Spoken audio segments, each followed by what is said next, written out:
In this episode, one lucky winner is going to win 2 of the Conquest First Blood starter sets from store.ontabletop.com. Make sure to like, comment, and subscribe for your chance to win.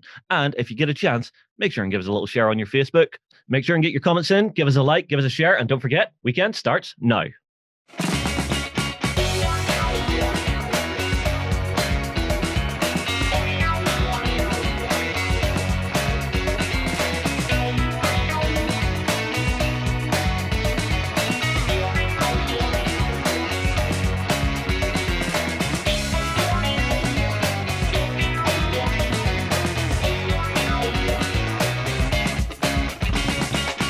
Hi guys, and welcome to the Weekender. It's Friday night. It's game night. I'm joined from exile on the show by the Mr. Justin, hello, Miss Free herself, hey, and Ben, half of the Tasty Boys. Just one of the Tasty Boys this week. Just one of the Tasty Boys. 50% tasty this week. 50%. Yeah. Right. I'm a bit umami this week. There we go. Let's get stuck in because we have tons to cover. First things first, it is that time of the year. The birds are singing. The daffodils are sprouting. Justin's getting his annual bath, and it's a spring challenge. So, Ben, we have launched the Spring Clean Challenge for 2021. This is it. This is one of the highlights of my year because this is one of the few points of the year where I accomplish something. And I accomplish nothing, like always. So this is the return of our now 3-year running Spring Clean Hobby Challenge, where you could be in the running to win some goodies and some vouchers for the OnTableTop store. But importantly, the whole process is the main thing that draws people to this. So the Spring Clean Challenge works pretty much as the name would suggest. You are going to pick up an old project, maybe some miniatures that you haven't looked at in 10, 20 years, maybe a board game that you didn't finish painting or haven't played in a long while. And you're going to sit down and you're going to start redoing it, bringing it back to life and putting it out there for everyone to see. So all you need to do is go on over to our project system, which is linked down below in the description anyway. And then you'll be able to make your own project, fill it in with as much detail as you like, and then make sure you click and add the Spring Clean Hobby Challenge to that as part of the contests, and you'll be entered into the draw that runs until the end of spring, which is in June. I'm going to say June. It's definitely June. So yeah. So it runs until the first day of summer, basically. Yes. There we go. Yeah. So there are 4 categories that you can be. Would that be the same day that we all start wearing our gowns and hoods and gather around stone monuments and start going? Summer solstice. Yeah. Yeah. That'll be the 21st of June then. But anyway, so there are 4 categories in which you can enter in order to win these £50 vouchers for store.ontabletop.com. So there is best skill. This is the most skilled piece of work, be it a fantastic painting job on one particular miniature, or maybe just the overall finish on the entire selection. You've then got best tutorial. So this is not necessarily someone who finishes something, for example. It's just someone who has shown us in detail from step by step how something has come to life. So it can be from the very basic metal model or plastic model through all the way to the finished product. And this could be with something with like terrain as well, for example. It could be you completely building something from scratch, which is pretty awesome. You've also then got best idea. And again, this doesn't mean you have to finish anything, so don't worry, you can be like Justin. And this means all you need to do is have an amazing idea and show all the planning that went into it and just have fun brainstorming stuff. That's pretty awesome as well. And then there's also one more category, which is best junior member. So if you are under 16 and you want to dive into making your own project and showing off what you can do, then definitely do so, because you could also win a £50 voucher for store.ontabletop.com. So yeah, fantastic stuff. And I cannot wait to see what people do, because as you were saying, Warren, I think this is possibly the highlight of my year when it comes to our hobby and the community. So, it is. And now I'm really excited to see what Warren does, because this year he has his hobby hole. Yep. Justin, you missed it last week, man. I was showing off the cog beds.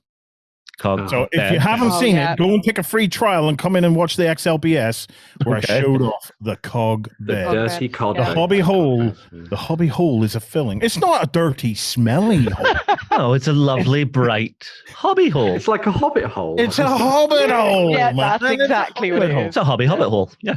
Spring Clean Challenge is my favorite of the challenges that we do in a year. And here is why. Most of us war gamers, I'm going to wear my grognard beard with pride on this one, but most of us war gamers throughout the course of a year, which then stretches into many years, which then stretches into decades, rarely finish anything. Mm-hmm. We are great at starting stuff, and then when you put a dollop of the ADHD in there, you become super at starting stuff. You end up with lots of projects that are taken to a certain point, and lots of little armies and things that are taken to a certain point. The Spring Clean Challenge, for me, why it's special, is it allowed me to go back to a project that I hadn't finished. And it encouraged me to go back to a project that I hadn't finished, or an army that had seen better days, and not worry about the whole starting process. I just got on with changing and finishing and stuff like that. And it was, so most of my Spring Clean challenges over the years, over these last 3 years, 2 years, this year, well, you know what I mean. Anyway, most of the Spring Clean challenges is about maybe picking up old fantasy armies and then breathing new life into them. Mostly through rebasing and the likes. This year, I haven't fully decided, but I'm almost certainly going to Spring Clean a Martian army. I think I'm going to Spring Clean the Martians. Cool. I have a cool Martian army that I have been experimenting with some ideas on how I can give it the love that it needs. And that is almost certainly going to be one. If I do any, it'll be the one, but I might do more. But that's almost certainly going to be my Spring Clean challenge for this year. You could go back to the old Bolt Action army that we did. That's exactly what it is. That's exactly what I'm doing. Okay. Sorry, I thought you had a different Martian army. It's you. The amount of hoarding you do, I expect you to have multiple Martian armies. Yeah, no. This is the one that we put together for Bolt Action, and it had got to a point of a basic standard, but now I really want to go to town on it and just really liven it up and camp it up and make it fun and funny looking and stuff like that, so that I too have a tournament ready army for Bolt Action tournaments. So what, are you going to make like a little sound box just to put on the gaming table with you? Don't run, we are your friends. So yes, and I will be bringing my own probe for my competitors. So. I hope I don't get one. What are you guys thinking? A probe in the style of a measuring stick that you can... Oh my God, you can earn a fortune. Yeah. For the wrong reasons, but you could definitely earn a fortune, yeah. Anyway, sorry, I interrupted you there. So. Yeah, and I thought you were the good one. What are you guys thinking for Spring Clean this year? To be honest, from my perspective, hearing you guys going back to stuff, this is a really interesting time and I'm really excited to start stuff. So because I'm such a hoarder anyway, I'll buy a board game because it looks pretty. That's the worst. This is probably one of the worst toxic traits I have with buying board games, because it looks beautiful. So I've got stacks and stacks of board game and it's getting worse. I've got stacks and stacks of miniatures that need painting now. So it's getting to the point where I love Malifaux. I've got the most beautiful stuff to paint and I haven't got started. So now is the perfect time for me to sit down and take time painting my minis. Very cool. To play in some of the old board games I haven't got. Nice. What's your favourite gang for Malifaux? Just out of curiosity. Neverborn I've got into. Nice. Yeah. So I like the gothic style of Neverborn, and I do like they've got the odd cute bit in there as well. They've got the teddy. So I was drawn to the kind of cute gothic combo that they have with Neverborn. So very cool. Looking forward to getting started with those. Ben? So it'll come to no one's surprise that I am going to be painting some dwarves during this spring cleaning challenge area. If it's not anthropomorphic animals, it's dwarves. So I'm going to be going back because I have an 8th edition, well, 7th and 8th edition dwarf army that I was looking at lovingly a couple of days ago, just picking things out of the bag and going, oh, that's nice, putting it back. But I realized that I've got a whole bunch of metal models that I got gifted years and years ago now that I never actually finished because we stopped playing 8th edition. So I'm going to be cracking out some of the classic Citadel Games Workshop dwarves and painting those up. So Ungrim, Iron Fist is in there as well. Longdrong Slayer Pirates at the same time too. So going to have a crack at the old metal models and get them painted up and then compare them to my old stuff and see how much has changed and how much I want to just rebuy an entire dwarf army. So yeah. That's Nice. Yeah. What about you, Justino? What's on the cards? Honestly, I'm ashamed to say it, but I never finished painting my Indomitus set from when the new edition of 40k came out. So I might go back and revisit it. No, and I specifically went at it with the mentality of making the simplest paint scheme I could. I still burned out. Have you painted half of it? So Indomitus contained Space Marines and Necrons. Yeah, so I took the Space Marine half. John took the Necron half. He finished his Necrons. We were planning to get games on. COVID came along and was a bit of an ass. Mm-hmm. And so, I mean, like my hobby drive for it just like petered off and petered off and petered off. So I think you're going to finish the Space Marines. I'm going to come back and try and finish up the custom chapter that I made for my Space Marines. What's the paint scheme for your Space Marines? I can't remember which one it is. Well, Ben, before he gets to it, I'm gutted for him.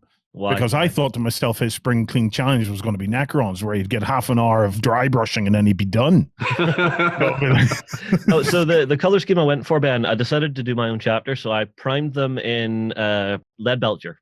Cool. And then I started doing all of the contrast washes over them to give it that nice candy effect. It's actually where I discovered the Nasdrag yellow gold over the silver. It just comes out so beautifully that I used on the Dystopian Wars that I painted. Very cool. What's the name of your chapter, Justin? I have not chosen yet, so maybe put it out to the community.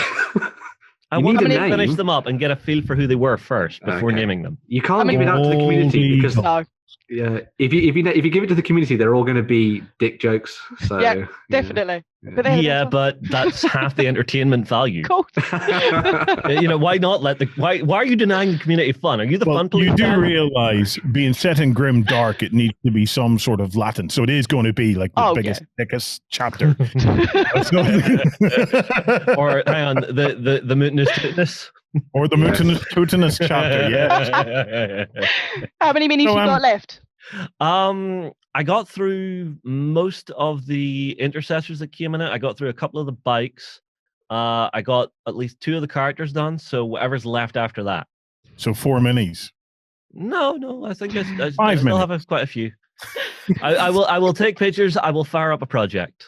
There we go. And an interesting thing to point out as well, just on that, is that you don't feel like you have to finish stuff during this. The whole point is that even if you spring cleaned 1 or 2 interesting things and you have a really fun time doing it, that's perfectly fine. And the cool thing is, because this keeps coming back every year, and we are going to keep doing it, you can always come back to an old spring clean hobby challenge you did last year and try and revitalize that. Ben's absolutely right. Look, don't feel under any pressure to finish, but if you don't, I will come around your house and stomp on your toys. Although I think there is one thing I am going to do. I am going to sort of like go into the store and pick up some new hobby supplies just for working on it. I have like all fresh gear to work on it. What are you going to get? Honestly, I'm just going to dive into like some of the Green Stuff World stuff because I know we just brought in some like new Kolinsky sable brushes that they do, and I love working with that particular brush type. Right. Okay. I thought that I didn't realize, Justin, whenever you said you were going to pick up some hobby supplies and then you mentioned Green Stuff World, I thought, oh God, this could be any one of a number of hugely innovative products, like their conductive paints and stuff like that there. But when have I ever been innovative? It was a paintbrush. I am as subtle as a brick in mid-flight. All of my excitement just suddenly I will have a look through the range and see if there's anything like really cool. Find something cool because they've got. Look, I've been picking up fluorescent paints. Yeah. Yeah, maybe. I've been picking up fluorescent paints because. Where is it? Oh, we're losing. I'll be with you. I'm not going very far. Well, I mean, like I have seen John actually playing around with the flip paints that they do. Yeah. Oh, you're doing some LED stuff. Ooh. So, right, I'm going to talk a bit about this on backstage. Mhm. Okay. But yes, I have been pushing on with the dungeon display. Mm-hmm. Okay, and I've been experimenting with LED lighting of it now. Okay, I've got some really cool things to show you. But one of the areas that I'm most excited about is a bag of UV LEDs, black lights. Okay, so the part of the dungeon that is actually a cavern, like a cave system. Mm-hmm. I have this bag of glow-in-the-dark green crystals that were sent to me. And whenever you hit these bad boys with UV light, they fluoresce like nobody's business. So I'm going to have that little part of it all UV'd with this and the Green Stuff World fluorescent paint, which is hiding on my desk somewhere. Warren, do me a favor, hold that bag up again, because I'm just getting like serious Breaking Bad vibes off you when you're holding that. You're out there, Heisenberg. Yeah. Although I will be honest, there is maybe one thing that has came into the office that might be a bit of a speed bump for me, and I think you're going to be excited for this as well, Warren. Oh, that is cool. It's here. Right, wait. Mythic let's see. Right, this is a UV LED torch. Right, cool. This should react with this. So let's see. And Warren sets the studio on fire. So, where do you see the glow? Right? Oh, that's pretty cool. Kind of. It works. Yeah, I can see it. Slight glow. I can see it a little bit. This is when you guys turn the lights. I don't know how to turn the lights off in here. If I knew how to turn the lights off in here, I could make a big thing of this. But right, where do you see? We see. Right. I'm gonna take it off, and it'll still glow. Yeah, there's a hot spot there. Yeah. Do you see that works? Yeah. Yeah, that's pretty cool. Yeah, that could be fun. Yeah, UV. Awesome. Oh, I'm a sad old git, aren't I? Not at all. It's the simple things in life that make you happy. Exactly. Now, we're at that point of the show. This is the most important part of the show. This is Indie of the Week! I love that. Ow. Wow. Whenever I'm not on this show, do you guys do the whole... Do you do the whole... No, but I kind of want to take over when you're not here, Warren. Yeah. Free, please. These guys just constantly let me down. So Free, you do the takeover next time. So right, who picked it and what is it? So the pick this week, since we are Sans Jerry, is me. I picked it. I picked one of my favorite companies. I did the bad thing. So yes, this is me who has picked up the pot awesome. Noodle. Well, no, not a pot noodle or a penguin. All right, okay. Or a penguin. This is Artel. I just thought it was one of Justin's favorite companies, you see. So it's Artel W. Artel W. Some of the miniatures, finest resin cast miniatures I have ever laid hands on. Yeah, they are gorgeous. You will have no doubt seen a lot of their range popping up on our site. We've done a whole bunch of unboxings for them in the past, and we've also had a lot of sort of like looks at these miniatures in the news and that kind of thing as well. Mainly because a lot of the stuff they do is very applicable to a lot of games out there. So things like 40k and Age of Sigmar and all sorts of stuff like that too. Yeah, but they have an extensive 28mm range, as you can see here, that covers all manner of really, really, really nice characters. Now, the interesting thing about a lot of this stuff, so all of it's cast in high-quality resin, which is obviously very nice indeed. And a lot of the time you see these and you think, oh, those are nice renders. But when you actually click in and you see like the details on these and you actually look at what the finished product is, most of the time it blows me away. Like the actual quality and the crispness of the casts is just fantastic. And it's very much a company which are kind of like that. You go here and buy your roleplay character for something like Wrath and Glory, or you use it to pick up a captain or something you want to use in your army and something like that. But yeah, absolutely stunning range of miniatures. Gorgeous stuff. Does anybody want to like call out a miniature they want to see up close? Any orcs? They do have orcs. So if you go up or down, one of the two. One way or the other. Yeah. There we go, orcs. Yeah. So this is particularly pertinent since last week on the XLBS, we were talking about how the fact that all orcs look very goofy. Mm. And I Yeah. suggested that Artel might not be a bad idea because they tend to do a lot more kind of like pretty badass looking orcs as well in this collection. But I mean, yeah, grots, Gretchens, orcs, war bosses, boys, bikers, everything. They do all sorts of different things. Wow. So many options with what they do as well. Mm. Can't get over how much detail there is in every individual miniature. Yeah. It's so highly detailed. Look at that. The rope on there, the piping, everything is so perfect. Yeah. Mm. It'd be a joy to paint too, Justin, because the recesses and stuff like that, it just makes it so easy to pick out Yep. Yeah. the parts. I mean, I've unboxed some of these before, and you see even just getting them stuck together. You know the way sometimes you're working with resin or metal miniatures and they just refuse to stick together? Mm-hmm. The actual way that Artel cuts their miniatures down is done like with such precision. The actual joint points are so solid. You need very little glue, and it just locks in within a few seconds. Mm. Just a joy to put together. Yeah. Nice. And I think they kind of, as I was saying before, I think they've managed to nail that kind of I'm a seriously badass looking orc thing going on. Like all the faces they've done for them, they don't look goofy. They look like they want to chomp your face, kind of thing. So, yeah, which is always nice. I want to see the buggy. Yeah, definitely have a look at the buggy. This was one of the newer ones they released quite recently as well, this one. So if you're doing something like a Speed Freaks army, this would be a pretty interesting addition to that. Yeah. Look at that. There's some amount of components in that. There is, Which gives them all the ability to put in all of the detail everywhere. Yeah. Now, obviously, these, because of the fact that it's resin and it's such high quality, it obviously comes at a little bit more of a cost. But if you're doing it as more of like a bespoke addition to something, then it's a pretty cool idea, in my opinion. So, Yeah. I love Justin, on that previous page, right? Go to the page before this one. So this? The one where you, right. See them flesh golems of Voidborn Ancients? These? That's it. Uh-huh. Yeah. That's some Eldar stuff, I think. Yeah, Dark Eldar, Drakari style creatures. Look at that. Yeah. I mean, the sculptors just do absolutely gorgeous work in this company. I've never been able to get over it. Every time I open one of their boxes, it's just so beautiful. I like that one with the teeth. Yeah. It's like a venom kind of a thing going on there, isn't it? See if we can get a close up of him, maybe. There he is. Yep, there he is. Yeah. And you can actually see in this picture what I'm talking about. You see that joint point at the shoulder? Yes. Where they've actually done the cut to match with the muscles, so that it completely hides the joint within a recess of the skin. Wow. So they've even. That is very boutique, isn't it? I love what these guys do.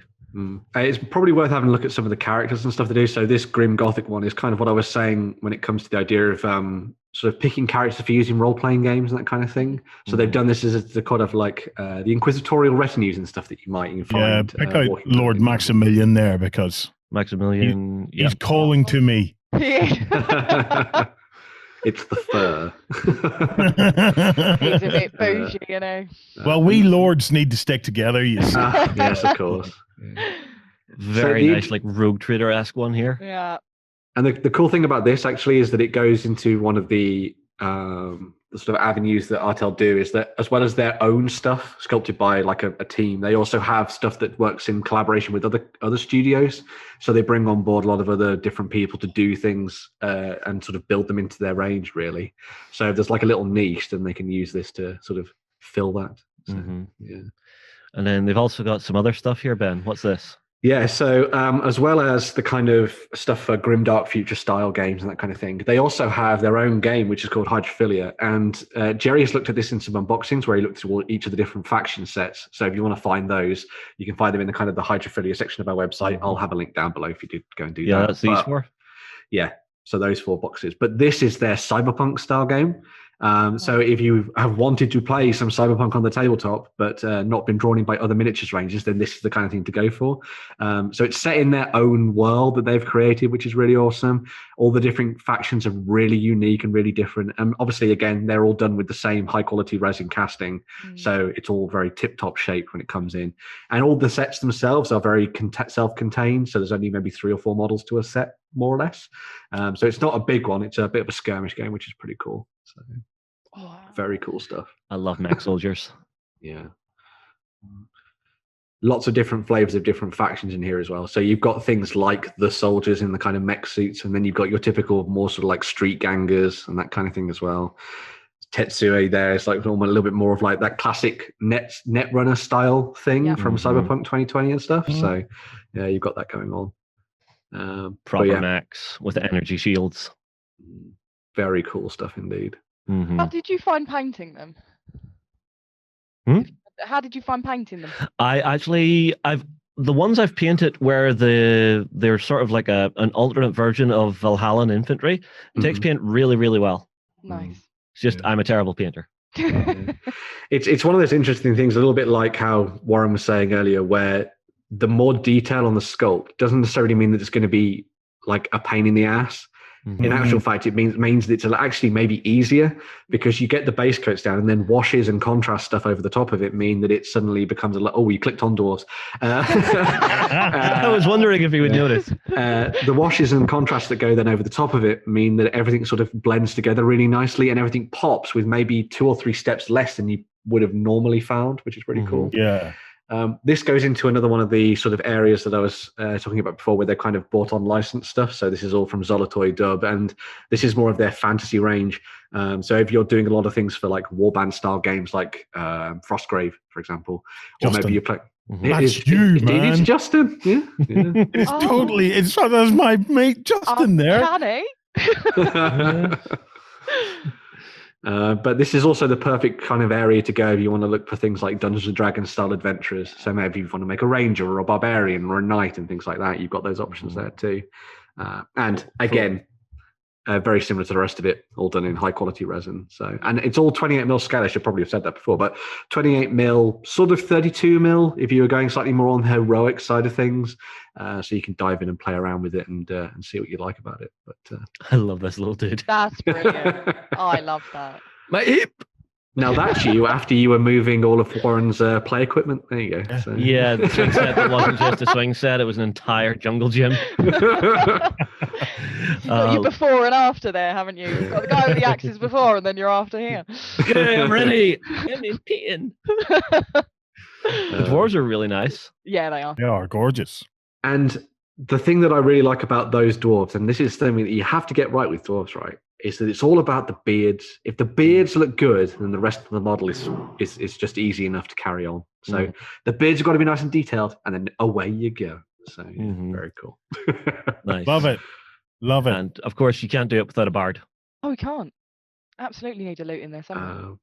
So yeah, this was like a fairly quick look at what's available from Artel. But as we were saying before, if you go back to that kind of like larger 28mm one after this, Justin. I just want to see their Vikings, because let's take Snagga, for example.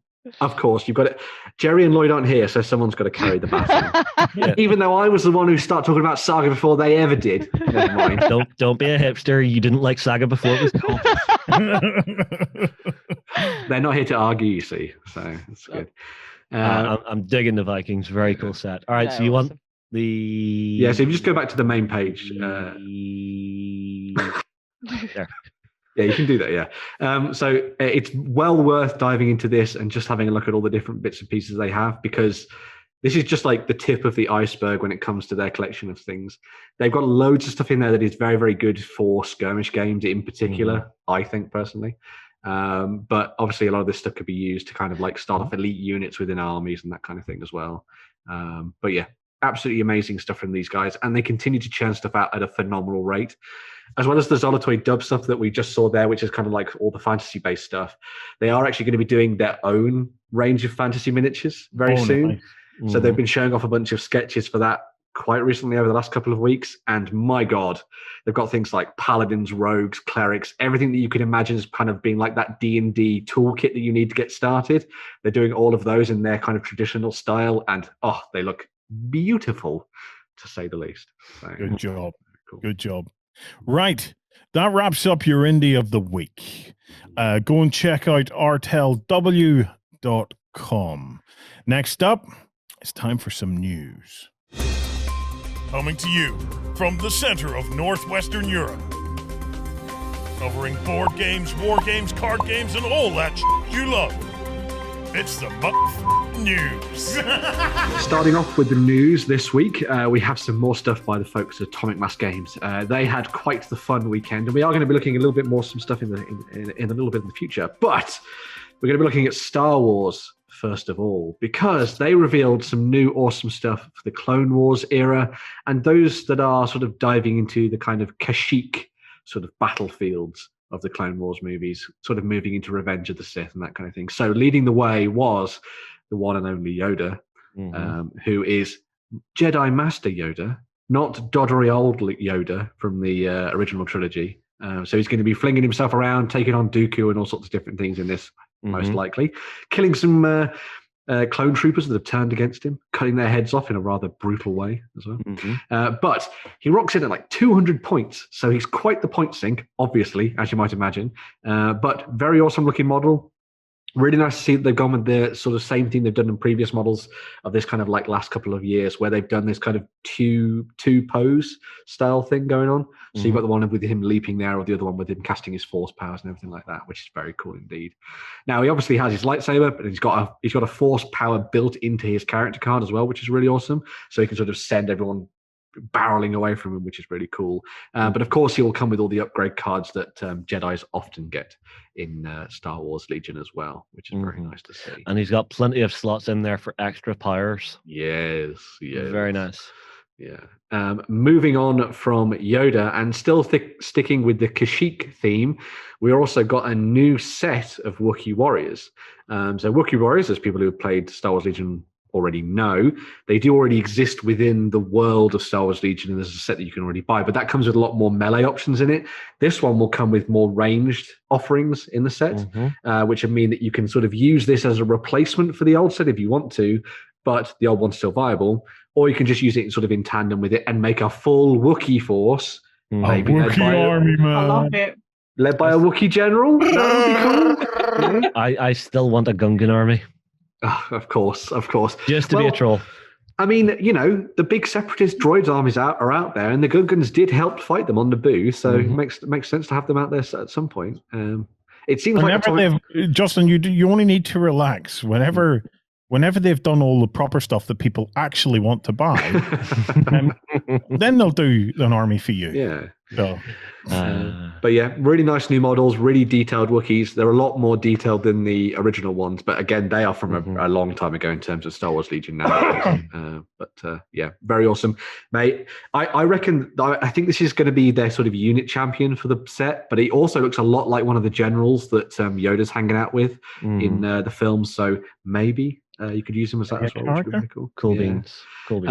On top of that, they've also got some more stuff for the separatists. So forget your tactical droids. What about a super tactical droid? So you can throw this into the mix to lead your droid forces to battle on the tabletop. If anyone's watched the Clone Wars TV series, you'll be very familiar with how these turned out. And there's even a named version of one of these in one of the episodes, which is really cool. Painted up in like an entirely black suit of armor with kind of gold filigree all over him, which is really, really awesome. Nice. They've also got the Magna Guards. So if you want to refight that clash at the start of Revenge of the Sith aboard Grievous's flagship, then you can do that as well and throw these minutes into the mix. Obviously going to be very, very good against those people that are running Jedi as your opponents, because you're going to have some sort of droids that can go up close and personal with them, which is very awesome indeed. But that's not it. They've also got a couple of vehicles too. So one for the Rebellion era is the AA5 speeder truck. So obviously one of the big things about the Rebellion is that they don't really have their own vehicles, as it were, land vehicles anyway. Obviously they have X-Wings and Y-Wings and all that sort of thing, but they don't have much in the way of kind of like armor on the ground. But they have taken things like speeders and obviously the speeder truck, as you can see here, and turned them into troop delivery systems and sort of battlefield armor for you to use, which is very cool. Looking nice. It's a nice vehicle, actually. I like that. Yeah. I mean, if I could get one that had like a pickup truck back on it and just like a laser cannon on there, that would kind be of very exactly cool. what I want. You could convert that. I'm sure. And as a lot of people were saying to me when I showed this to some of my friends, they were like, I am painting the windshield because I do not want to do the interior. And I was like, oh, okay, fair enough. Well, the thing about it is, it kind of reminds me a bit of a camper van. It It looks does. very caravan, yeah. Yeah, it's like a space Winnebago with hillbilly armor on it. Space hillbilly armor. Wow, that's great. As well as the AA5 speeder truck, there's also the LAAT-LE patrol transport, which again will be familiar to a lot of people who have watched the Clone Wars series. If you want to be playing around as the Galactic Empire and also the Separatists. And sorry, not the Separatists, the Republic in the Clone Wars era and the Galactic Empire in the Rebellion. That's the way around it is. And it comes with two different styles, obviously with two different sets of rules to it, based on the period in which you use it, which is very cool. And this isn't going to be the only things we're seeing from these guys in the next couple of months. The guys at Atomic Mass Games have said that they're going to be diving really, really deep into Star Wars Legion and providing us with a lot more stuff sort of coming up in the next couple of months to kind of get everyone fired up for when we all get back to the tabletop and play games once more. So yeah, I have rediscovered my love of Star Wars. Rediscovered. How? Yeah, I went through a moment of disconnection with Star Wars, and then Ben put me onto the Clone Wars series. Before that, The Mandalorian helped massively. Star Wars deviated from my memory of it, where it was a spaghetti western in space kind of a thing, The Mandalorian completely reset that, and then it gave me a real desire to envelop myself in the universe again. And then Ben put me on to Clone Wars, and after skipping the first couple of seasons, it actually gets really good really quick, and it makes the whole Clone Wars era much more watchable and much more enjoyable than the movies ever made it. So based on all of that, my second spring clean challenge, Ben. Oh, got another one. He's making the mistake of doing more than one thing. I'm going to do two. And for someone like me with the old ADHD gene, 2 is perfect, because when I'm procrastinating, I'll procrastinate on the other. So through total constant procrastination, I should be able to move both on. Until Project 3 turns up, and Project 4, and Project 5, and Project 6.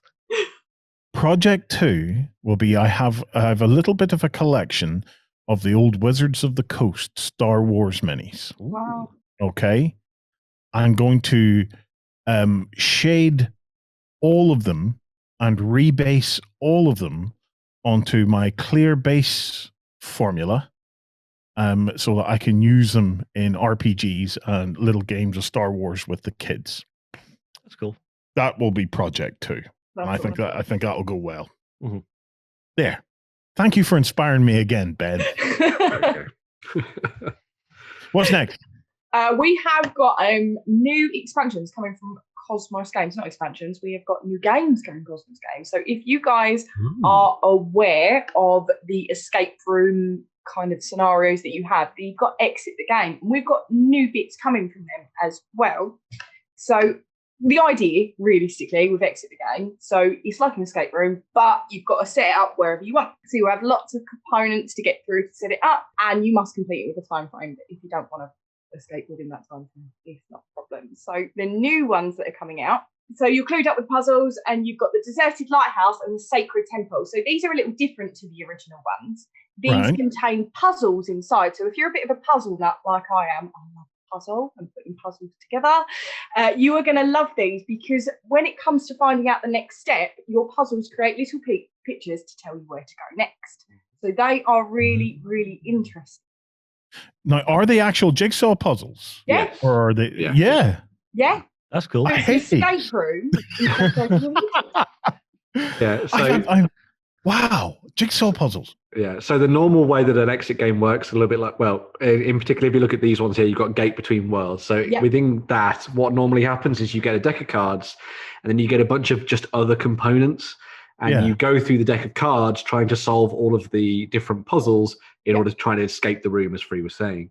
The different thing is with the Deserted Lighthouse and the Sacred Temple is that deck of cards is replaced by the jigsaws. So you have to build the jigsaws and then study the images in order to try and work out what you need to do next. So it's puzzles within puzzles that you play through, which is really cool. Oh, I have to try this. Yeah, it's great. It's I have to try this. The Gate Between Worlds uses riddles instead. So rather than making your way by creating the picture of the puzzle, you're using riddles, and you've got to.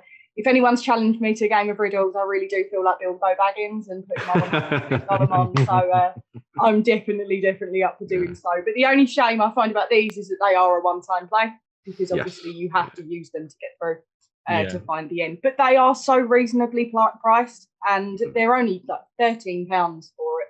Yeah. So for creating something, it's something really great to do during quarantine as well, because getting family together, kind of doing something within your bubble, and doing something a little bit out of the ordinary does actually beat a binge watch of Netflix for me. So I think they are a great experience. It's the only reason we haven't done a let's play of these is because they are one shot, and it would just give away the game. Yes, yeah. And the thing that I always say when people are like, oh, I don't want to spend £15 on something if I'm only going to play it once. It's like, well, you'd spend that if you're going down the pub, or if you're going to an escape room, which is a one and done experience, paying £5 each. Everybody chips in for an exit game. You can do it in the safety of your own home with your own drinks and your own snacks. So there you go. Could you do it over the internet?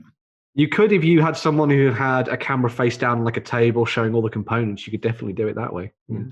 There's actually an escape room has opened up in Portrush, Warren. If you want to go sometime. No. Puzzling? You don't want to be locked in a room with me? No, absolutely not. Absolutely. I learned my lesson the last time, Justin. That was shot down really quickly. That was I love the idea of. Look, I'm not a fan of jigsaws. Okay, I've had horrible experiences with jigsaws all the way through my life. Experiences that no man should ever have had with jigsaws, but I've had them. So I'm no fan of jigsaws, but I am a fan of gaming. Oh yeah, I'm very curious to see how they integrated jigsaws into this. So I'm going to pick up one of them jigsaw sets just to try that. I really want to see. I think you'd be pleasantly surprised how fun they are, and they're also actually quite challenging. The first one I did of the Exit series was their like first game, which is like the polar sort of outpost thing, and we did it in like half an hour, 45 minutes, and we're like, well, that was easy. So we got the next one, and we were like, what the hell? How do we? Ramped up quick, did it? So what, is this like the time you played Sherlock Holmes Consulting Detective? Yeah, and you're like, I have no idea what's going on here. Oh, it meant that. There's a lot of lateral thinking, which is very cool. So, but yes, awesome. Right, what's next? So moving on, we're going back to Atomic Mass Games because just to annoy us, they decided to announce more stuff last week after we'd filmed the episode of the Weekender. So in addition to all the stuff we looked at last week, we also have more stuff coming out for Marvel Crisis Protocol, and it's all to do with one of the coolest superheroes of them all, Spider-Man. So there's going to be a new amazing Spider-Man and Black Cat set, which will give you a Spider-Man that is separate from the core set with own rules and all kinds of things like that. You've also then got Black Cat, as you can see there, very balletically leaping out of the way of an enemy. Going to be interesting when that's set up on the tabletop in different scenarios. And then you also have, and of course, Spider-Man has the best rogue gallery in the Marvel Universe. We've got Kraven the Hunter, who is out to hunt down the spider in New York. We have Lizard, Doc Connors, who's trying to turn everyone into reptiles. We also have the deadliest of all symbiotes, Carnage. So if you want to have a proper classic Spider-Man Venom team up, you can go and take out Carnage, which is pretty awesome. This is why I'm really looking forward to Venom 2 when it lands. Oh, yes. Yeah. And finally, Mysterio. So you can bring the proper goldfish bold Mysterio to the tabletop to use in your games. And this then adds on to all of the other Spider-Man villains that have existed previously. So they've done things like you've got Fisk, who is obviously an enemy of both Daredevil and Spider-Man. You've got Venom in there as well. You've got Doc Ock too. So there's loads and loads of more of really awesome Marvel stuff coming up over the next couple of months. New terrain as well? Yep, new terrain. So you've got a new apartment building. Maybe that's going to be Peter Parker's apartment, and you could use that as kind of like his home base, which would be pretty awesome. That's cool. Not seen here, but previewed. But I didn't want to share it because the pictures are tiny, very, very tiny, and Lloyd would kill me. There is going to be Mr. Sinister is coming up for those X-Men fans. Plus, and Free pointed me onto these, Scarlet Witch and Quicksilver are both coming up as well, which makes a lot of sense considering WandaVision was on quite recently. So very cool. Fantastic. What is next? We've got the newest ball going from AEG.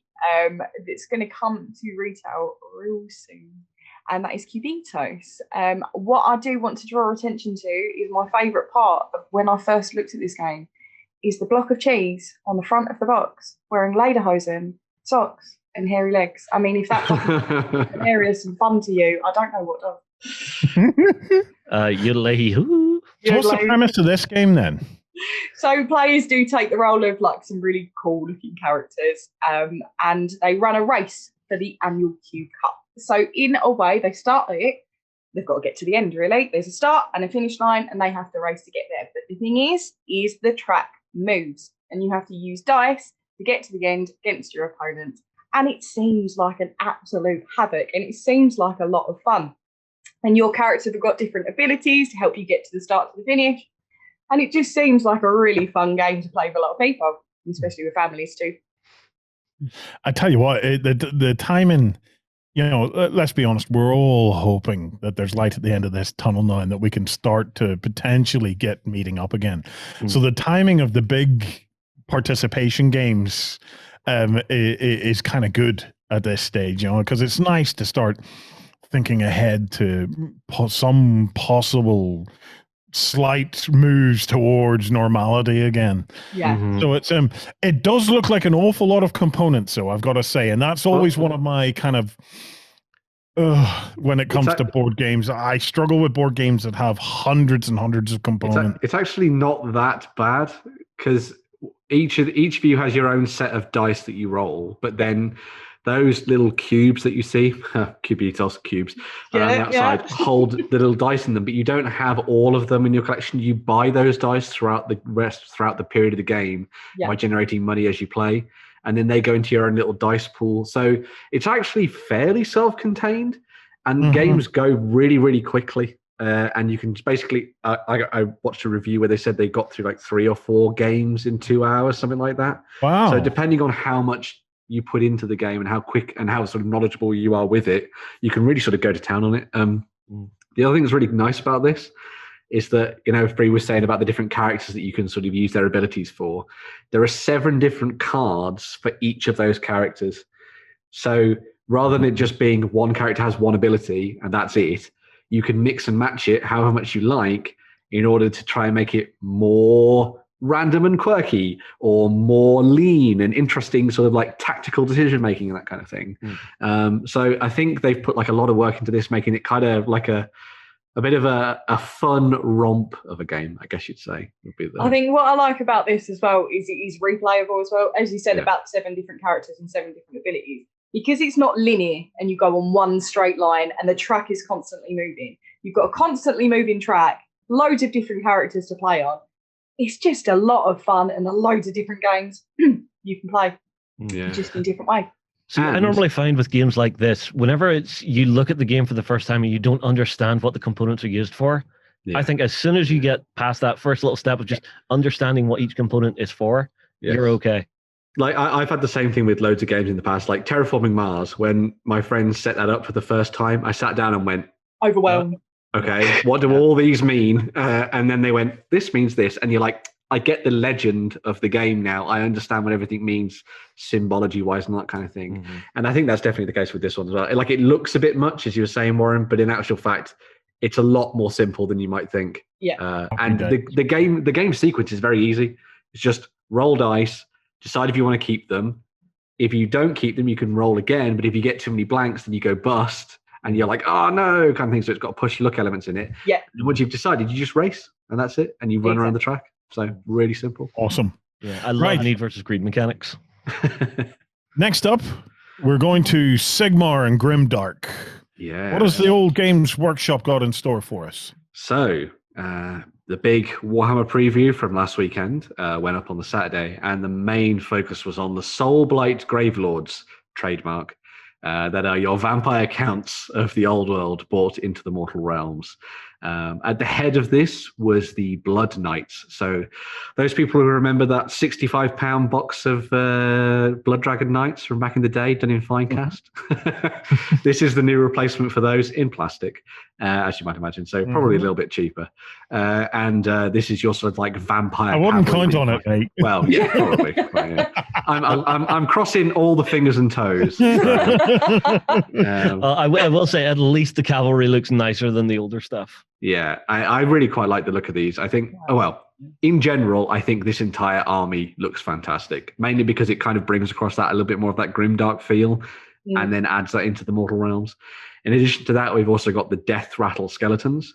These are awesome. Yeah, These are flipping fabulous. They've got quite like a Turkish feel to them. Yeah. The big spiked But helmets. most importantly, no stupid, cheesy bat wings and stuff like that. Oh, yeah.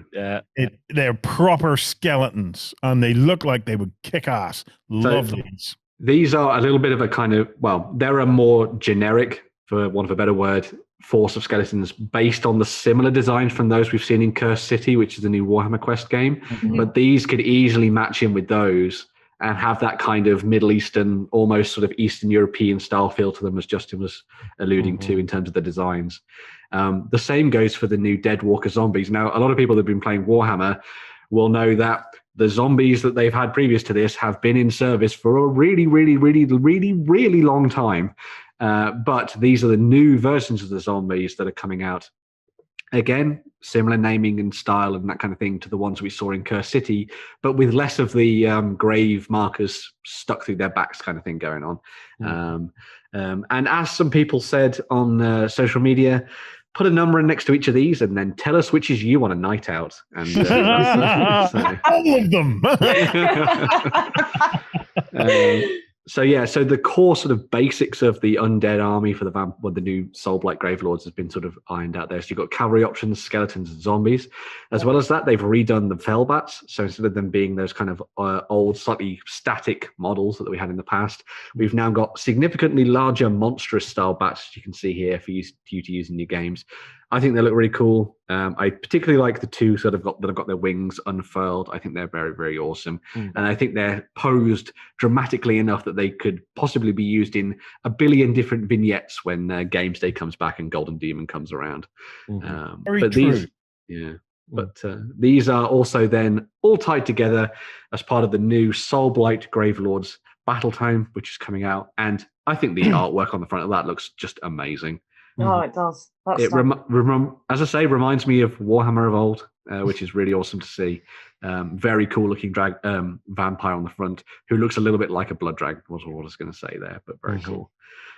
This wasn't all they previewed for Age of Sigmar, because as well as that, they also showed off the full warband for Canaan's Reapers. So if you scroll down there, Justin, you'll see the rest of those. Yes. So Canaan is the large Ossiarch Bone Reaper at the front there with the massive Executioner-style axe. But then he is flanked by a set of 5 other Ossiarch Bone Reapers that are alongside him, fighting for control of the dire chasm sent by Nagash to claim all kinds of prizes from that the realm of Gur. Isn't it interesting, Ben?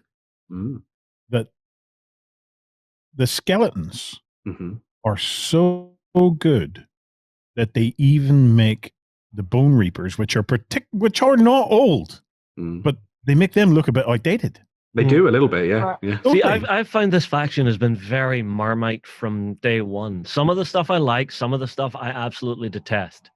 These I'm a bit lukewarm on. See, I think they're really nice mainly because of like a lore thing. Like they were created by Nagash as almost like this dark reflection of the Stormcast, because they have that sculpted bone like facade of their armor. And a Stormcast is a person within a suit of armor, whereas these are souls imbued to it, and it's kind of like a little bit of a mockery of them. And I do like that element to it. I will say, a little bit like you, there are some elements of the army that I'm not overly fond of. Don't really like the cavalry, for example. But on the whole, in the main. I actually quite like a lot of the stuff the other Bone Reapers, but it's nice to see them getting a Warhammer Underworld set, which means that it's a good sort of entry point for someone who wants to test a faction, which I think is really good for Warhammer Underworlds as a whole. But as well as that, we had a couple of teasers there. So that's a bunch of the trailers for the miniatures that we've just seen. But the really cool one was the last trailer that they showed.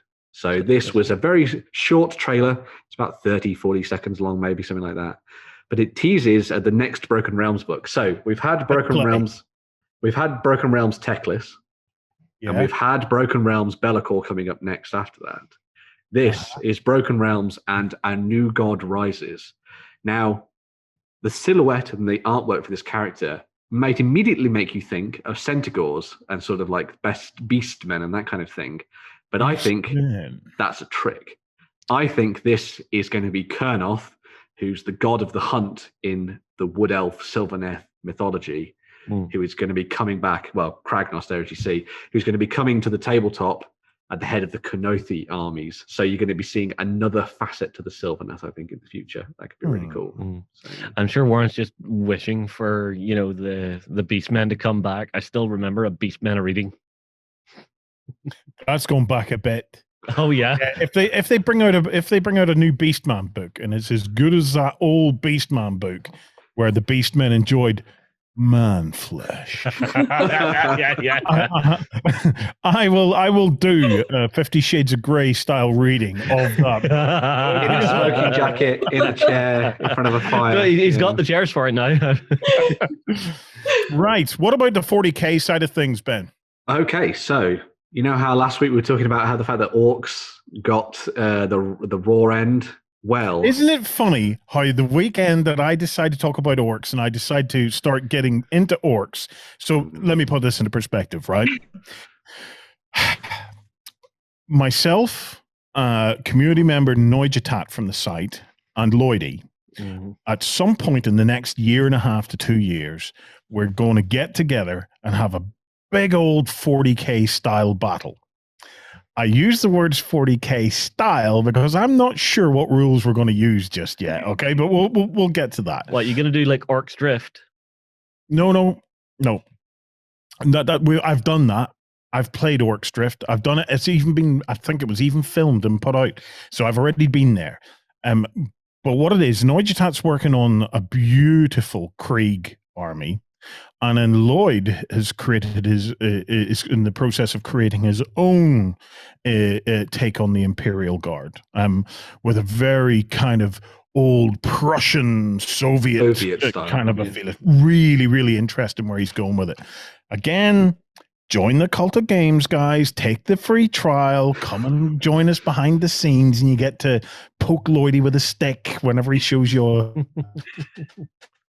Nope, we've lost them.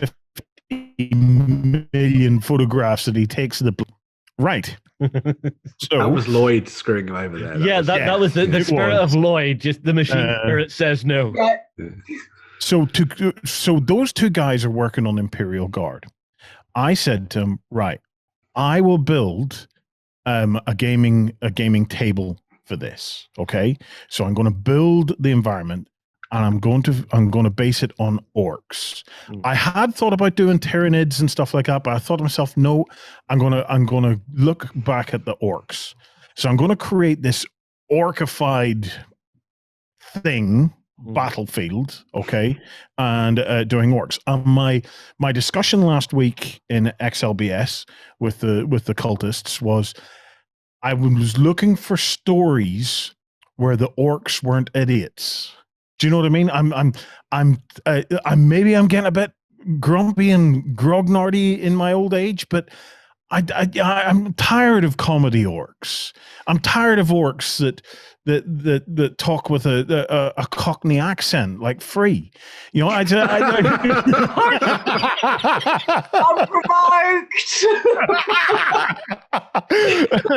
don't want EastEnder Orks. I wanted to see Orks hear Orks at their most ferocious.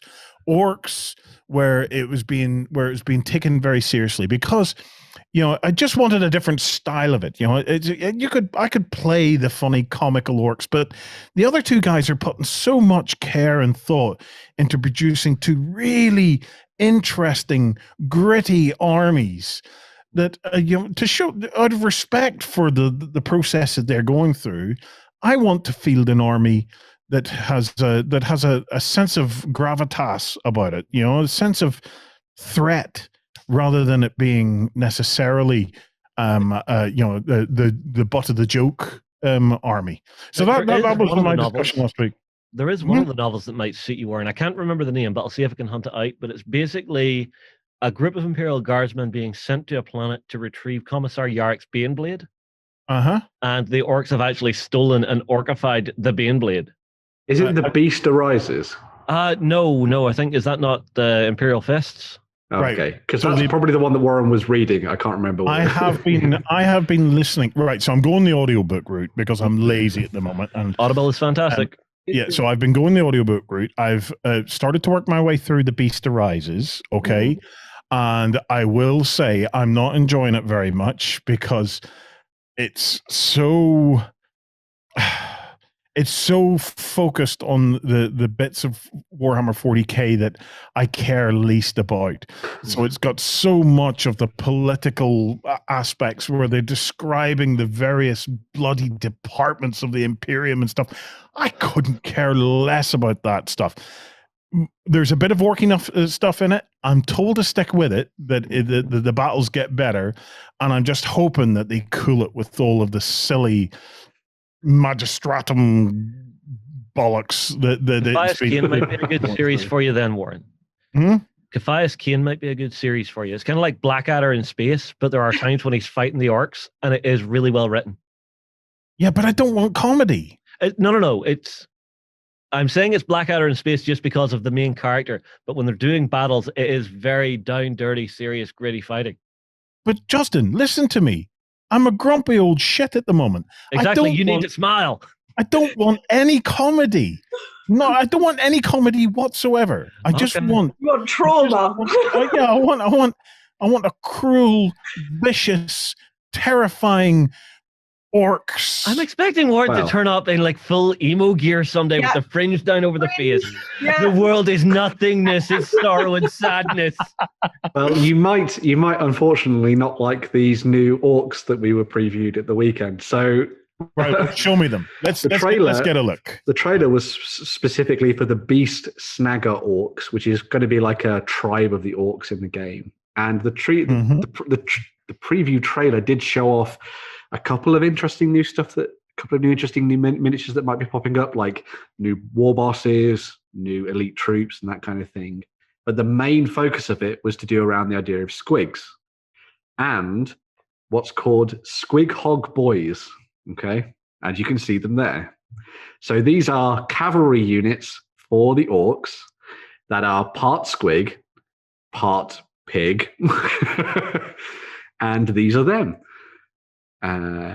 Doing a little bit of Horizon Zero Dawn cosplay there. So there we go. Yeah. I'm kind of digging this because I like the backstory of the Orcs, where whenever they like reinfect a planet, the spores start to grow into Orklings again, that they are back. So apparently these I are have no issue with that at all. That's perfectly fine to me. I would paint it worse. I would paint it slightly differently. But I love squigs. I think squigs are a terrifying looking thing. It's no, I have no issue with that. There we go. I'm excited about that. Strap dynamite to it and just send it forward. Yeah. So that's the new sort of unit that was teased with this, although I think there's going to be a lot more. Probably going to get a new codex, and I would hope maybe, as we always say, that the boys will get updated in the future, which would be nice. Yeah, that would be. This also led on to a couple of sort of smaller new previews as well, with the big stuff coming on a little bit later. So we got the new Castigator battle tank for the Sisters of Battle, the Adeptus Sororitas. Yeah, but it's like the Predator and Lim and Russ had a baby. Yeah, so this is their new battle line tank, effectively, for the Sisters of Battle. It comes with the big Castigator cannon on top of it. And the whole idea of this is that it steps away from the idea of the Adeptus Sororitas just burning everything to death. And instead, they put bolters on this. So this is a big, huge bolter carnival, effectively. You know, there's fire when it explodes. That's good enough. That will be fun for Sisters players. I think they'll enjoy that. Mhm. And as Justin says, you know, there's a familiarity to that, which is interesting. It's got tracks. Yeah, I'm not gonna complain. It doesn't hover. That's good by me. Yeah. And it doesn't have stained glass windows blast all shit. over the place. Yeah, but it's got like the little nave in there, just in the front with the little statue. I like that Oh, yeah. detail. So it's a little bit of Yeah, a rolling that's chapel, nice. but Mhm. not too much. Yeah. Yeah. No, it's that is a nice balance for me. Mm-hmm. It's not going to set the world on fire. Get it? Very good. See what you did Very there? Oh. See what you did? Right. We also had the Adeptus Mechanicus, who got themselves a new miniature preview in the form of the Skitarii Marshal. And then there's also going to be a new Adeptus Mechanicus Codex coming alongside it as well. So if you're looking for all of the new rules that were sort of built on as part of Pariah Nexus, then this is going to have all of that included in there, and it's obviously a new codex for 9th edition for the Adeptus Mechanicus to use with their new character leading the way. So I will say go. I do love the Belisarius Call novels. They are very fun. What about Necromunda? Yeah. Anything on that front? So Necromunda is getting a little bit of a revamp. So it's not a new edition, don't worry. But this is a new Hive War starter set for Necromunda, which is their sort of updated entry point into the game that goes beyond what we saw previous in Undercity. So this is, Underhive. This is a new starter set, which includes the Delac, or as I used to call them when I was younger, Delaque, but I'm reliably informed it's Delac, going up against the House Escher. In the set, you also get the new board, the new terrain, which looks a little bit like the Zone Mortalis stuff that we saw previous a couple of years ago. You also get all of the accessories, all the themed dice, all the cards that you need to play the game, and a sort of cut down, get started rulebook, which you can see there, which will feature all of the updated rules and stuff in there. Don't worry, all the stuff you have is still probably okay, so it should be fine. You can see what's in the box there. But this could be a new entry point to sort of like build on what they've done before. Obviously, House Goliath, I moved out of the way for Delac in this one. But if you want to go and pick up House Goliath, they already exist out there as a faction you can go and pick up. This is then added to even more with the addition of the Redemptionists. So we were missing out fire when it came to the Adepta Sororitas, but have no fear. House Cawdor are here to set you on fire in the name of the Emperor, of course. So as everyone will know, most people in the Imperium are devout worshippers of the Emperor. He's a great guy. Ding. These guys are the guys that turn up to your door and say, you're not worshipping hard enough. And if you don't worship hard enough, they'll set you on fire. So yes, if you're looking for an expansion to House Cawdor, you have those options there. Now, they can be run effectively as their own gang, but they also work alongside the original House Cawdor models, which came out a couple of years ago, in order to make a sort of more sort of diverse group, if you want to. And obviously, they get their new House of Faith book, which is effectively a new codex for House Cawdor within Necromunda. So if you want to dive in and use that, then you can. Just to give you a heads up on what you actually would need to play if you were diving in for the first time, maybe the Hive War new starter set would be a good idea to get started. And then you just need to buy the house book that is applicable to that. And you've got the rule book and the codex, for want of a better word, as I say, and you're ready to go in the game, which is pretty cool. So yeah, not too bad. Happy days. A side note, just quickly for video gaming, the Underhive Wars video game has actually recently added the 5th faction, which I believe was Cawdor. Yeah. And there's a new hired gun first-person shooter set in the world of Necromunda coming out as well. So. Oh yeah, I did see the trailer for that. That looks awesome. Yeah, and then you've got the 40k. It's like Vermintide, but 40k Darktide, I think it is. Yeah, Darktide coming out as well. So there's plenty of stuff for 40k fans in the digital realm. So yeah, very nice. And for any of the rest of you who are not one bit interested in that, I'm with you. Actually, did you guys talk about Astartes becoming official? No, we didn't actually. That's probably a good thing to talk about. Actually. So this is a fan-based like shorts series showing off Space Marines in like just a really nice cinematic thing, and they've now become official with Workshop. So I am so excited to see what they do now that they have the full company backing. Yeah. Let's see where it heads.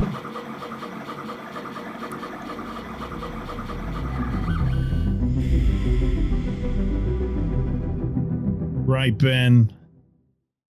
3D printing watch. What have you got for us this week? Yeah, so this week around, we're going to be looking at RMPrintableTerrain, who have been doing some really awesome stuff as part of My Mini Factory, as we've looked at in the past in a couple of weeks. And this is their new campaign done as part of My Mini Factory's sort of funding sort of wing, I guess you'd say, called Birchwood Vale. Yes, it's like their and the idea with this one is that they're Yes. So this is like a crowdsourcing element as part of My Mini Factory that kind of is all focused on the people that are part of their system and their kind of ecosystem, I guess you'd say.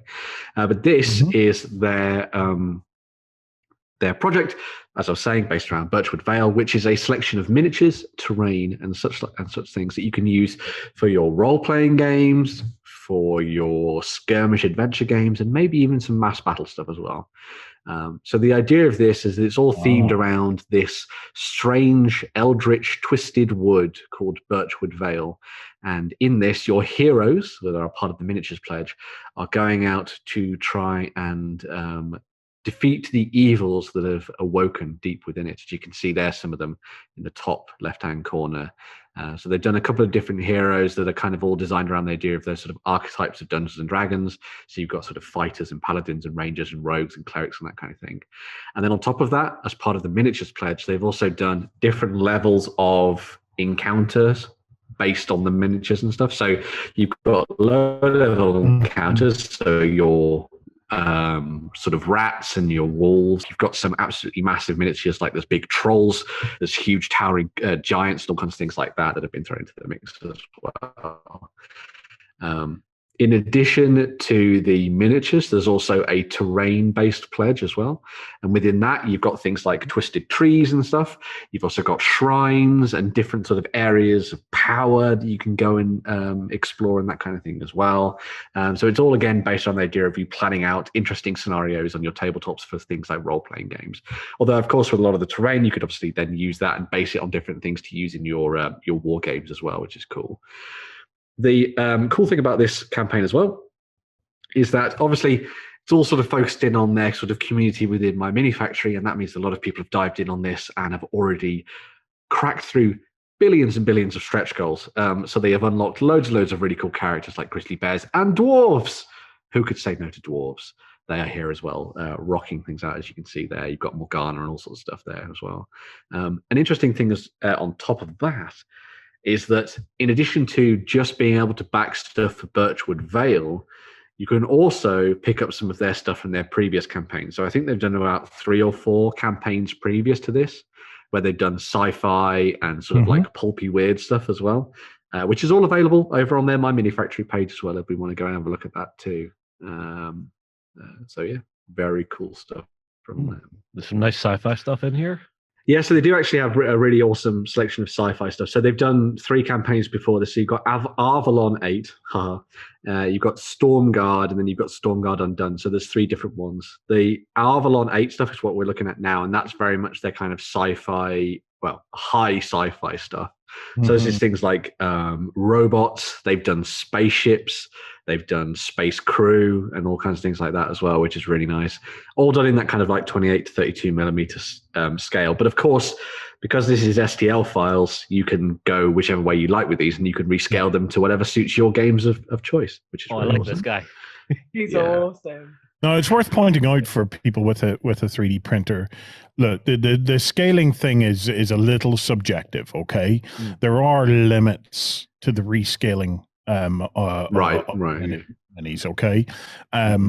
It'll depend very much on your hardware. So, FDM machines, will not be able to rescale down too much.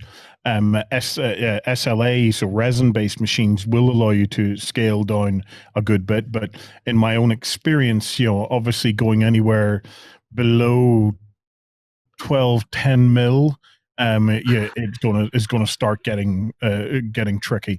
Either machine will happily scale it up, FDM once again will let you scale it up, quite substantially.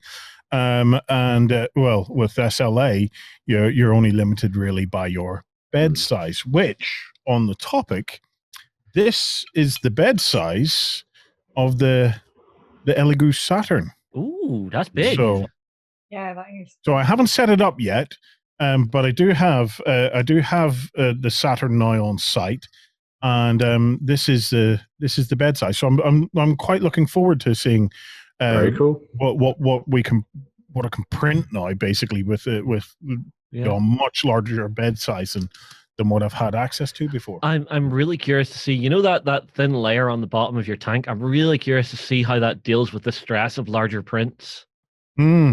Yeah. Well, I will report back as and when I get some experience on that. Yeah. Mhm. But I was going to say some of the nicest things that you can print, and what I see a lot of people printing through 3D printers isn't necessarily the actual miniatures, but it's the terrain side of things. Yeah. Like I see a lot of people going to that to build their terrain and that kind of thing, because you get a really cheap STL file and then you can sort of roll out a lot of terrain very, very quickly and easily. Well, not so quickly. Well, yeah, quickly. Yeah. Warren, if you remember, whenever we did, I think it was a Flames of War weekend, where we basically printed out 8 tables worth of terrain. And that was on just an Anycubic i3. It took ages, but we had multiples running, and it was one of the big things. We ran multiple printers effectively 24 hours a day. Yeah, for a few months. To get well, it wasn't for a few months, but it was certainly for a few weeks. It is very doable, but it takes persistence. It's 3D printing is a hobby of its own, and it's I'm very much an advocate of 3D printing, but nothing happens overnight in the 3D printing world, except for the stuff you set up to print overnight. Yeah, but you have to remember to do it. The one thing I would say is, if you are doing it, the biggest thing is your layout efficiency on the bed. Get as much as you can on the bed, and actually do the math on your reels, because you've got like 330 meters on the reel, and as you run it through the slicing program, it'll tell you how much each run is going to do. Because the last thing you want is to have a reel run out like halfway through the night, because that just becomes a headache. Yeah. Very true. Yeah. Although if you do notice you're going to run out, you can hot swap. No. Oh, this all sounds very technical now. Yes. We have a discount code for some folk, do we? Yeah, we do. So if you do like what you've been seeing there as part of the wider My Mini Factory collection that they have over there, then we got given a discount code by the guys at RMPrintableTerrain. So you could use OTT Birch 5. I will put the actual code in the description down below, so you can go and check it out. And you can use it on their site for some money off their terrain and their miniatures and that kind of thing. So if you like a lot of the stuff from maybe Stormguard, then maybe you can use that for setting up a rather awesome new Frostgrave tabletop, perhaps. Or if you like the sci-fi stuff, maybe you could use that to make some alternative crews for something like Core Space. And of course, we've got Stargrave coming down the road very, very quickly. So. Yeah, okay. No, I want to use it for some of these spaceships in the Avalon 8 range. I really like that. Now scroll down, Justin. No. Well, yeah. God, there's so many of them. No. Yeah. They're all good, aren't they? Oh, man. No, trust me. I knew they weren't all in the one spot, Warren. That's why I'm hunting them for you. Oh, I don't know which one to choose. Now. Go down. I'll tell you which one I want. Go down, deeper and down. Keep going down. You're at the bottom. That's all the terrain. You're too far. Up. All right. Keep going up. I'm going to stop there. Keep going up to the spaceships. I'm at the spaceships on my screen. You're lagging. Right. Give me a second. Right. Stop. Right. Do you see that one? The Arvalon one, the blocky 8? One. No, Arvalon 8 unreleased. The middle one of those three. Those three purple ones at the bottom. That. I want that. I want to see that. So how long would something like this take that one? How long would something like this take to print, would you say? That would take... Yeah, that would take... Depends on how much... 36 hours, Justin? Well, it depends on what your layer thickness is. Because, say I was running this out on an FDM printer. I could probably get that out in about 10 hours. If I'm going on a resin bath printer, maybe 18. Yeah, you be doing well, Justin, at 28 mil. At 28 mil, yeah, I think I could do that in about 18 hours. Patience man game. That one. Your settings might be different to mine, Warren. You're maybe running your exposure times different to me. Well, I don't know. The thing about it is, Free, it would be printed in multiple parts. Yeah. Okay. So you'd have to set your parts up on the print bed. And if you want to print it at any reasonable quality, you're just going to have to accept that it's going to take a good chunk of time to do it. So it's and the difficulty with printing that in resin is your resin tank will only hold so much resin. And if you try to do it all in one shot and you know you're going to use more resin than is in your tank, then you have to remember to refill it. Something my friend Justin never remembers to do. so that happened one time, Warren. No. We get a lot of half prints. No, we get a lot of half prints, man. So it's so you're probably better just setting it up that you know what's going to print overnight and do it in 2 or 3 goes. I tend not to overload the plate, if I'm being honest. Because you're just adding a lot of extra pressure, and if things go wrong, you normally won't notice until near the end of the print. And by that stage, you've wasted a lot of resin and you have a lot more fails because, a failure in one part of the print can, in some instances, start to affect other areas of the print. Yeah. And if it does fail, you have to remember to completely clear the tank, because if you put the build plate down with stuff still on there, you can crush the screen, can't you, Warren? Yes, you can. And yes, I have. Did you win one of our prizes? Find out on our prize claim center over at OnTableTop.com. Here we list all our previous prizes and those who have won. If you see your username, fill out the form to claim your prize. All prizes must be claimed within 30 days. Ben, let's get a couple of Kickstarters out there. Yeah, cool. So the first Kickstarter is from Footsore Miniatures and Warhost. So Hobdy and Hicks, which I always think is a fantastic name for a detective show. Yes. And this is the return to the Barons War for their 3rd campaign, which is called Death and Taxes.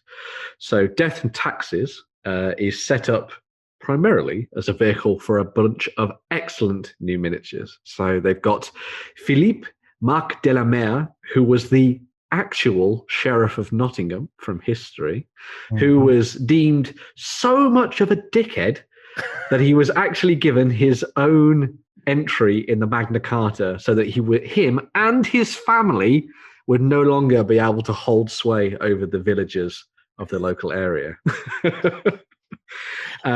So you can play as that twat and his collection of soldiers, or you can play as the valiant, the dashing, the not at all deadly and outlawrous styled rogues of Womenhampton, or Wimenton, which is the name of the village, and play as Robin Hood and his merry men, and go hunting down the sheriff and his lollygaggers and taking them out before they can take away with all the gold and the riches of the village. This is all then comes together as part of a campaign supplement, which is called Death and Taxes. So if you back the campaign, you get this PDF campaign for free. I think they're also working towards getting it done as a physical version as well, which is pretty awesome. And then you can play out a really awesome sort of movie-style campaign on the tabletop, going a little bit historical, going a little bit fantastical if you wanted to be in a bit of sort of Hollywood at the same time, and playing out an excellent campaign on the tabletop. So it's Robin Hood. Yeah, it's Robin Hood. It's Robin Hood. It's Robin Hood or Maid Marian and Her Merry Men, if you remember that CBBC I show do remember from back that. in the day. Now, I will admit my favorite iteration of Robin Hood is the little fox. Oh, yeah. In the Disney version. It's my absolute favorite. It's the only anthropomorphic thing that I'll ever admit to in front of you, Ben. Shame.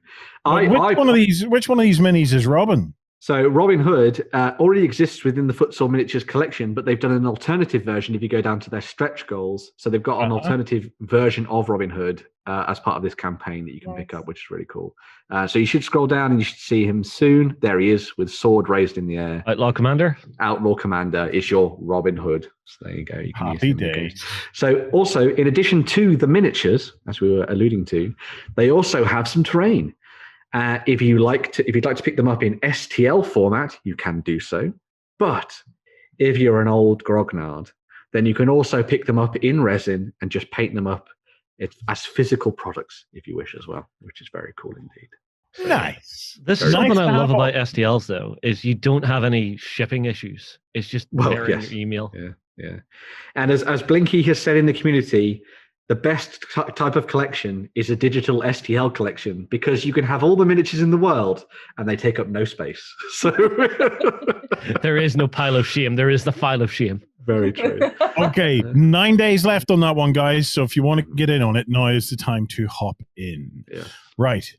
I'm excited about this next one. I've seen it on the running order. I love this company.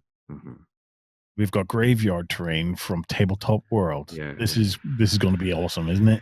Yeah. So Tabletop World, as a lot of people know, make like bespoke level, incredibly detailed resin terrain that has been used in the past for expansive role-playing tables. So a lot of people may remember there was a YouTube video a couple of years ago where a guy made effectively his dream D&D table that stretched from mountains and dungeons through to forests and underground locations through to an actual town. And the town was made up out of the sort of terrain pieces that are made by Tabletop World. And they are exquisite buildings, some of which are built brick by hand in resin and then sort of cast together, which is just fantastic. This takes us to a graveyard. And as you can see here, there's everything that you would need in order to create a spooky atmosphere on the tabletop. So you've got chapel, you've got shrines, you've got the walls, you've got the massive gatehouse with the big rusty gate. You've got lots and lots of gravestones, as you might imagine. There's dead trees. There are gargoyles that can sit atop the different buildings that you've got and look down on passers-by. You've got catacombs and mausoleums and everything in here. Now, this terrain is beautiful. It does come with a little bit of a cost attached to it, comparably. But if you're the kind of person who is maybe just doing role-playing and really likes building up really elaborate tabletops for your people to go adventuring in, this is the kind of stuff to go for, because it's a little bit like Dwarven Forge and that kind of thing. Costs a little bit more, but the actual end product is just amazing, obviously, as you can see here. Now, this, obviously, you'll have to paint it yourself. Not like Dwarven Forge, but it is phenomenal and would be equally at home in a historical tabletop as well, if you wanted to do something in that sort of avenue. Yeah. So, yeah, very Beautiful. cool stuff. It looks gorgeous. Right. It really 27 really days to go on that one, guys. So you have a little bit of time on that one. Yes. To go and check it out. There are a couple of alternatives out there. Games Workshop do a mausoleum set and stuff, which is quite nice. I've worked with it a couple of times, but this particular set is beautiful, and it's no surprise. The guys over at Tabletop World just do extraordinary stuff. Both of these campaigns, by the way, are totally funded, so they're ones you can dive into and have a look at and check out to your heart's content. So. Gorgeous stuff. Right. We're done. Remember, you can come over and join us in the Cult of Games Sunday morning for XLBS, where I've no doubt we'll have something interesting to discuss. Massive thank you to Justin, Ben, and Free for joining me tonight. And most importantly, a massive thank you to all you at home and elsewhere who keep tuning in and giving us your support. Guys, thank you. Have a great week of gaming. Go ahead and check out our other content on screen now. And while you're at it, why not hit subscribe and remember to ding our dong. Go on, you know you want to click it. Go on.